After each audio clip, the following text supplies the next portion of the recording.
নজর রাখবো পরবর্তী সংবাদে। আগামী 11ই জানুয়ারি রাজভবন অভিযানের ডাক গণমুক্তি পরিষদের। 11ই জানুয়ারি রাজভবন অভিযান নিছক অস্তিত্ব রক্ষার লড়াই, এমনটাই বলছে রাজনৈতিক মহল। তীব্র কটাক্ষ ইতিমধ্যে বিজেপি সভাপতি শঙ্কর রায়ের পক্ষ থেকে উঠে এসেছে। আজকে দক্ষিণ জেলায় বিজেপি কমিটির সভাপতি শঙ্কর রায় এমনটাই অভিযোগ তুললেন।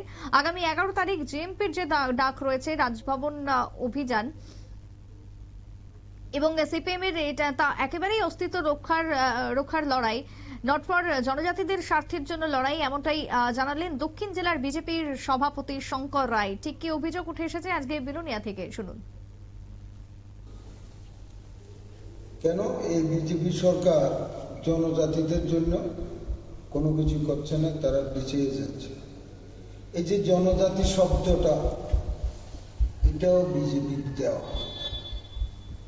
বাম আমলে বলতো উপজাতি, বিজেপি বলেছে না উপজাতি এটা একটা ভাষায় না, জনজাতি শব্দটাও বিজেপির দেওয়া। আর এই সিপিএম,